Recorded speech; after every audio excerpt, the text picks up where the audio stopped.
सन्नाटा साया हुआ था। हवाएं सरसराती हुई पीपल के पेड़ से टकराकर डरावनी आवाजें निकाल रही थीं। गांव के लोग इस वक्त अपने अपने घरों में दुबके पड़े थे, क्योंकि उन्हें पता था कि इस घने जंगल में कुछ ऐसा है जिसे छेड़ना मौत को बुलाने के बराबर है। लेकिन एक शख्स ऐसा था जो इस डरावने माहौल में भी बेखौफ जंगल की ओर बढ़ रहा था। तांत्रिक अग्निदेव।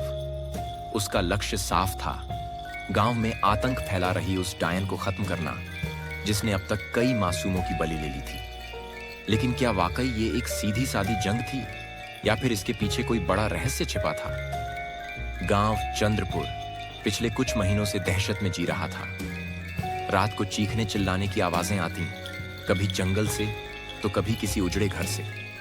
कई लोग रातों रात गायब हो चुके थे, कोई भी उनकी हड्डियां तक नहीं ढूंढ पाया था। बुजुर्ग कहते थे कि ये सब कर्ण पिशाचनी डायन का काम है, जो इंसानी खून पीकर अपनी शक्ति बढ़ा रही थी। गांव के सरपंच ने इस समस्या से छुटकारा पाने के लिए तांत्रिक अग्निदेव को बुलाया था, जो अपनी सिद्धियों के लिए मशहूर था। अग्निदेव ने गांव वालों से कहा, डायन का नाश करना आसान नहीं, वह सिर्फ शरीर नहीं, एक मायावी आत्मा भी है। उसने अपनी साधना शुरू की और गांव में बंधन साधना कर दी, ताकि डायन और अधिक निर्दोषों का शिकार न कर सके। लेकिन अग्निदेव को अंदाजा नहीं था कि यह डायन सिर्फ कोई साधारण चुड़ैल नहीं, बल्कि एक प्राचीन अभिशप्त आत्मा थी, जो किसी अदृश्य ताकत के नियंत्रण में थी। अग्निदेव अकेले जंगल की ओर बढ़ा। पीपल के पेड़ के पास पहुंचते ही उसने हवा में कुछ हलचल महसूस की। अचानक ही उसकी आंखों के सामने एक छाया मूर्ति प्रकट हुई। एक डरावनी महिला, जिसकी आंखें खून जैसी लाल थीं और बाल हवा में उड़ रहे थे। कौन है तू, जो मेरे रास्ते में आया? डायन की आवाज गूंजी। तेरा अंत करने वाला, अग्निदेव ने जवाब दिया। डायन ने एक जोरदार अट्टहास किया और अचानक ही चारों ओर की हवा काली हो गई। तू सोचता है कि तंत्र से मुझे हराएगा? मैं तुझसे पहले भी कई तांत्रिकों को खत्म कर चुकी हूं, डायन ने कहा। अग्निदेव ने अपने मंत्रों का जाप किया और एक सुरक्षा चक्र बनाया, लेकिन डायन उस चक्र को तोड़कर उस पर झपट पड़ी। अग्निदेव को जोरदार झटका लगा और वह कुछ दूर जाकर गिरा। अब उसे समझ आ गया कि यह सामान्य डायन नहीं थी। तभी उसे एक अजीब एहसास हुआ। डायन की आंखों में दर्द था, गुस्सा था, लेकिन कहीं ना कहीं मदद की गुहार भी थी। अग्निदेव ने अपनी तंत्र दृष्टि का उपयोग किया और जो उसने देखा, उससे उसके पैरों तले जमीन खिसक गई। डायन कोई और नहीं, बल्कि गांव के ही एक पुराने तांत्रिक की बेटी रंजना थी, जिसे 200 साल पहले एक क्रूर तांत्रिक कालनेश ने बलि चढ़ाने की कोशिश की थी। लेकिन बलि अधूरी रह गई और वह अभिशप्त आत्मा बन गई। मैंने किसी को नहीं मारा, यह सब कालनेश का खेल है। वह अब भी जीवित है और मेरी आत्मा को कैद कर रखा है, डायन ने कहा। अग्निदेव ने समझ लिया कि असली शत्रु कालनेश है, जो कहीं छिपा बैठा था। अग्निदेव ने अपनी शक्तियों से जंगल में छिपे कालनेश का पता लगाया और उसे बाहर आने पर मजबूर कर दिया। कालनेश, जो 200 सालों से अपनी तंत्र शक्ति के बल पर जीवित था, अब एक भयानक कंकाल जैसा दिखता था। हाँ हाँ हाँ, तू मुझे नहीं हरा सकता अग्निदेव, कालनेश चिल्लाया। अग्निदेव और कालनेश के बीच भयंकर युद्ध हुआ। दोनों ने अपनी पूरी शक्तियां झोंक दी, लेकिन अंत में अग्निदेव ने एक विशेष तांत्रिक मंत्र का जाप किया, जिससे कालनेश की शक्ति नष्ट हो गई और वह जलकर राख हो गया। जैसे ही कालनेश मरा, रंजना की आत्मा को मुक्ति मिल गई और वह स्वर्ग की ओर चली गई। गांव में अमावस्या की रात का अंधेरा था, लेकिन अगली सुबह गांव के लोग जब उठे तो महसूस हुआ कि गांव पर से सारा भय खत्म हो गया है। अग्निदेव ने गांव वालों को पूरी सच्चाई बताई और कहा, डर अज्ञान का परिणाम है, हर आत्मा बुरी नहीं होती। गांव वालों ने अग्निदेव का धन्यवाद किया और जंगल में एक मंदिर बनवाया, ताकि कोई और काली शक्ति यहां दोबारा न आ सके। लेकिन सोचा था कि उसने कालनेश को हमेशा के लिए नष्ट कर दिया, लेकिन सच इसके बिल्कुल विपरीत था। जब वह गांव से निकल रहा था तो उसकी नजर एक छोटे बच्चे पर पड़ी, जिसकी आंखें अजीब तरीके से चमक रही थीं। वह बच्चा गांव के सबसे सीधे सादे किसान रामशरण का बेटा विवेक था। अग्निदेव का मन बेचैन हो गया। उसे महसूस हुआ कि कोई अदृश्य शक्ति अब भी जिंदा थी, लेकिन क्या यह सच में कालनेश था या कोई और रहस्यमयी ताकत उसके पीछे थी? गांव में सब कुछ सामान्य लग रहा था। डायन के आतंक से मुक्ति मिलने के बाद लोग चैन की सांस ले रहे थे, लेकिन इस शांति में भी एक अजीब सा सन्नाटा था। एक रात रामशरण का बेटा विवेक अचानक घर से गायब हो गया। जब गांव वालों ने उसे ढूंढा तो वह जंगल के पास अकेला बैठा मिला। विवेक, तू यहां क्या कर रहा है? उसकी मां ने घबराकर पूछा। बच्चे ने धीरे धीरे गर्दन घुमाई और मुस्कुराया, लेकिन उसकी आंखें गहरी लाल हो गई थीं। अब खेल शुरू होगा, बच्चे ने अजीब आवाज में कहा और बेहोश होकर गिर पड़ा। गांव वालों में फिर से डर फैलने लगा। जब अग्निदेव को इस घटना का पता चला तो वह तुरंत गांव वापस लौटा। उसने विवेक को ध्यान से देखा और महसूस किया कि उसमें कोई दूसरी आत्मा प्रवेश कर चुकी थी। यह आत्मा सिर्फ कोई भटकती हुई आत्मा नहीं है, यह कोई बड़ा खेल खेल रही है। अग्निदेव बुदबुदाया। उसने कुछ तांत्रिक विधियां की, लेकिन जैसे ही उसने विवेक पर पवित्र गंगा जल डाला, बच्चा जोर से चिल्लाया और उसकी आंखों से काले धुएं की लकीरें निकलने लगीं। तू मुझे मार चुका था, लेकिन अब मैं और भी शक्तिशाली होकर लौटा हूं, बच्चे ने गहरी आवाज में कहा। गांव वालों के रोंगटे खड़े हो गए। अग्निदेव अब समझ चुका था कि कालनेश पूरी तरह मरा नहीं था, बल्कि उसने अपने बची खुची शक्ति को इस बच्चे में समाहित कर लिया था। तू कैसे जिंदा बचा कालनेश? अग्निदेव ने पूछा। तूने मेरा शरीर नष्ट किया था, मेरी आत्मा नहीं। मैं अंधकार का स्वामी हूं, मुझे पूरी तरह खत्म करना आसान नहीं, कालनेश की आत्मा ने विवेक के शरीर से बोलते हुए कहा। अग्निदेव को अब समझ आ गया था कि यह युद्ध अभी खत्म नहीं हुआ था।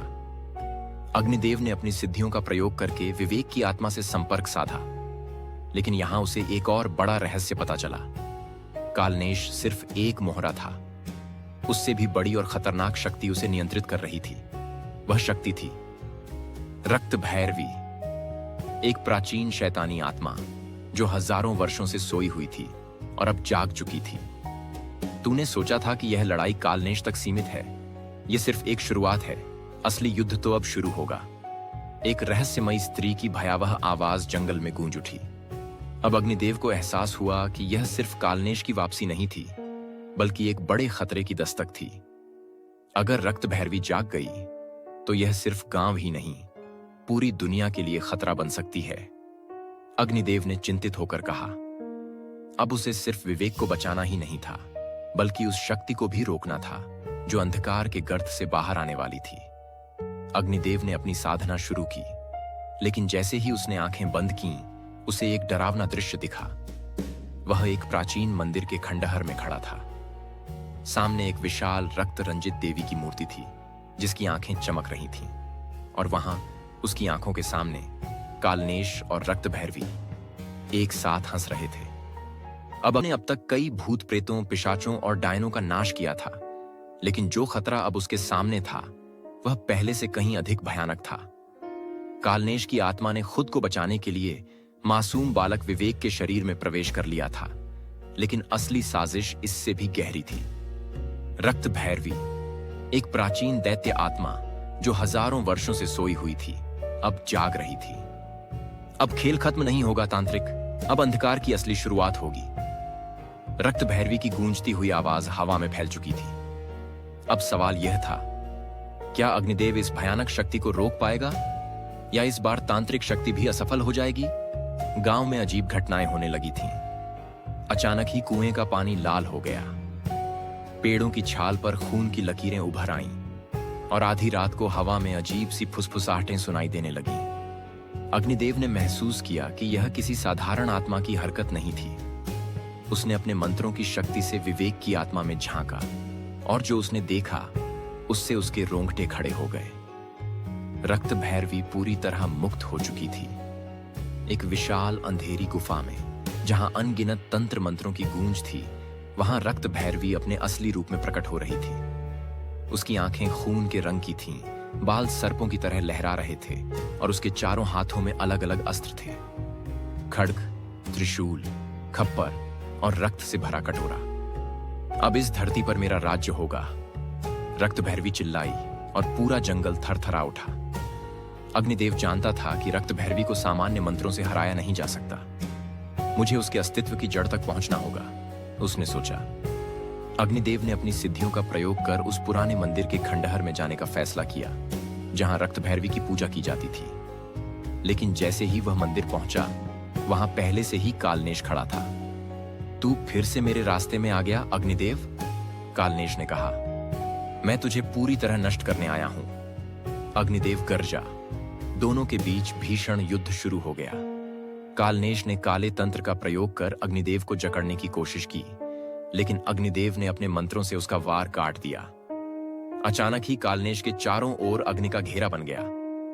अब तेरा अंत निश्चित है, अग्निदेव ने कहा और उसने महाकाल मंत्र का उच्चारण किया। AUM ह्रीं महाकालाय नमः। मंत्र के प्रभाव से कालनेश की आत्मा तड़पने लगी। नहीं, यह असंभव है, कालनेश चीखा और जलकर भस्म हो गया। लेकिन जैसे ही वह मरा, पूरा मंदिर हिलने लगा और एक जोरदार अट्टहास गूंज उठा। रक्त भैरवी जाग चुकी थी। मंदिर की दीवारें टूट गईं और एक काले तूफान के साथ रक्त भैरवी प्रकट हुई। अग्निदेव, तूने मेरे सेवक कालनेश को मार दिया। अब तुझे इसकी सजा मिलेगी। अग्निदेव ने तुरंत अपने मंत्रों से एक सुरक्षा चक्र बनाया। लेकिन रक्त भैरवी सिर्फ कोई साधारण आत्मा नहीं थी, वह स्वयं तामसिक शक्ति की देवी थी। उसने जोर से हुंकार भरी और अग्निदेव का सुरक्षा चक्र टूट गया। अग्निदेव पहली बार खुद को असहाय महसूस कर रहा था। अब कौन बचाएगा तुझे?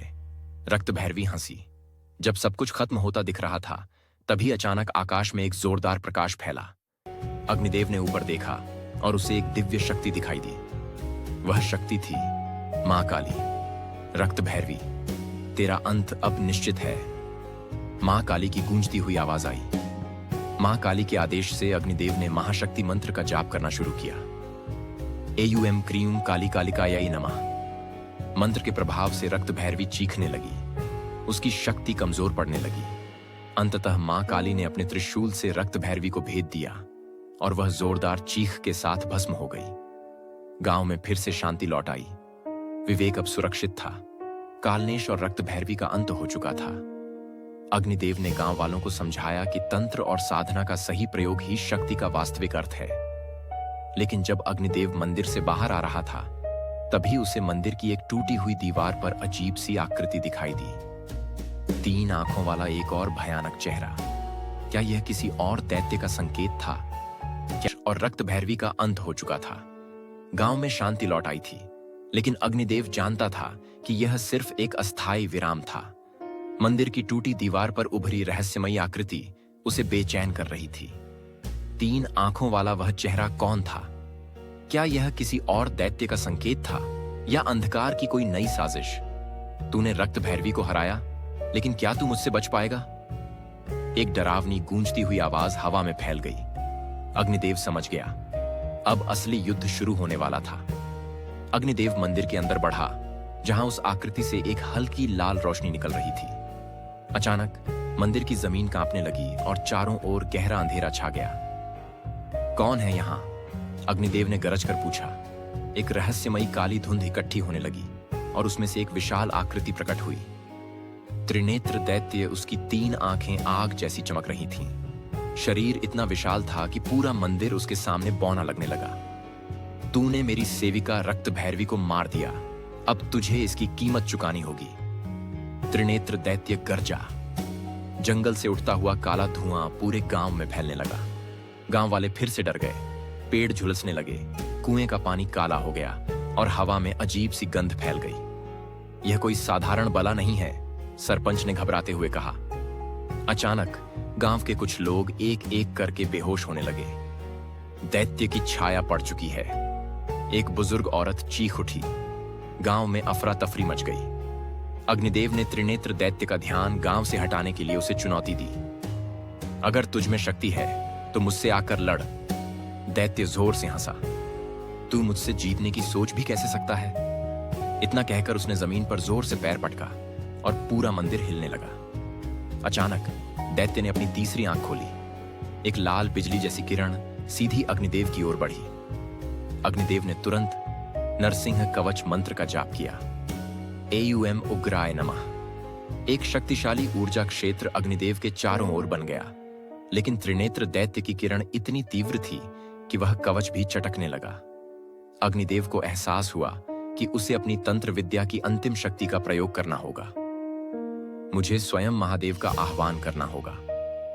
अब तक कई भूतिया ताकतों को खत्म कर चुका था, लेकिन त्रिनेत्र दैत्य की शक्ति उससे कहीं ज्यादा भयानक थी। रक्त भैरवी की मौत के बाद उसने गांव पर अपना काला साया डाल दिया था। अब यह लड़ाई सिर्फ एक तांत्रिक और राक्षसी आत्मा के बीच नहीं थी, यह धर्म और अधर्म की अंतिम परीक्षा थी। अब बचकर कहां जाएगा अग्निदेव? त्रिनेत्र दैत्य गर्जा, लेकिन अग्निदेव के पास अब भी एक अंतिम उपाय था, महादेव का आह्वान। गांव में चारों ओर हाहाकार मच चुका था। त्रिनेत्र दैत्य की छाया ने खेतों को जला दिया, नदी का पानी काला हो गया और हवा इतनी भारी हो गई कि सांस लेना मुश्किल हो गया। गांव के लोग एक एक कर गिरने लगे। अचानक दैत्य ने अपनी तीसरी आंख पूरी तरह खोल दी और उससे आग की एक भयानक लपट निकली। अब यह गांव भस्म हो जाएगा, वह गरजा। लेकिन तभी आग की उस लपट के सामने अग्निदेव प्रकट हुआ। यह भूमि तेरी तामसिक शक्ति से अपवित्र नहीं होगी, अग्निदेव चिल्लाया।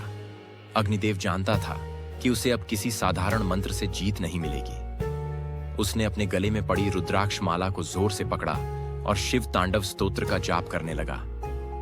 जटाटवी गलज्जल प्रवाह पावित स्थले। जैसे ही उसने मंत्रोच्चार किया, पूरी धरती हिलने लगी, आसमान में बिजली कड़कने लगी और चारों ओर गूंज उठी। तूने महाकाल को जगाने की हिम्मत की है। त्रिनेत्र दैत्य हंसने लगा। कोई तुझे नहीं बचा सकता अग्निदेव, यह काल तेरा अंत है। लेकिन तभी आसमान में एक विशाल आंख प्रकट हुई, धरती हिलने लगी और पहाड़ों से गूंजती हुई आवाज आई, जब जब धर्म पर संकट आया है, तब तब मैं आया हूं। गगनभेदी गर्जना के साथ स्वयं महादेव प्रकट हुए। उनकी तीसरी आंख से निकलती ज्वाला इतनी प्रचंड थी कि पूरा वातावरण कांपने लगा। त्रिनेत्र दैत्य अब डरने लगा। यह असंभव है, मैं तामसिक ऊर्जा का स्वामी हूं। महादेव ने क्रोधित स्वर में कहा, तू एक छलावा मात्र है, अधर्म की संतान, तेरा अंत अब निश्चित है। महादेव ने अपना त्रिशूल उठाया और दैत्य की तीसरी आंख पर वार किया। त्रिनेत्र दैत्य जोर से चिल्लाया, लेकिन इस बार उसकी शक्ति क्षीण हो रही थी। नहीं, यह नहीं हो सकता। महादेव ने अपने डमरू को बजाया और एक प्रलयंकारी ऊर्जा निकली। दैत्य की आत्मा महादेव के क्रोध में जलकर भस्म हो गई। त्रिनेत्र दैत्य के नष्ट होते ही गांव की भयावहता समाप्त हो गई। गंगा का जल फिर से स्वच्छ हो गया, खेत फिर से हरे हो गए और गांव वालों ने राहत की सांस ली। महादेव ने अग्निदेव की ओर देखा और कहा, तूने अधर्म से लड़ाई लड़ी और विजयी हुआ। अब मैं तुझे एक नई शक्ति प्रदान करता हूं। महादेव ने अग्निदेव को कालाग्नि तंत्र का ज्ञान दिया। अब अग्निदेव न केवल आत्माओं को नियंत्रित कर सकता था, बल्कि समय और स्थान की सीमाओं को भी तोड़ सकता था। गांव वालों ने अग्निदेव को प्रणाम किया, लेकिन अग्निदेव जानता था कि अब भी कुछ अधूरा है। मंदिर से बाहर निकलते ही उसने एक रहस्यमयी हंसी सुनी। क्या तू सच में सोचता है कि यह युद्ध खत्म हो चुका है? अग्निदेव तुरंत सतर्क हो गया। अब कौन सा नया रहस्य मेरे सामने आने वाला है? अग्निदेव ने मंत्रों से अपनी तंत्र दृष्टि खोलकर जंगल की ओर देखा। वहां उसे एक रहस्यमयी परछाई दिखी, एक अज्ञात शक्ति जो अब तक छिपी हुई थी। यह कौन हो सकता है? अचानक आकाश में बिजली चमकी और एक विशाल आकृति प्रकट हुई।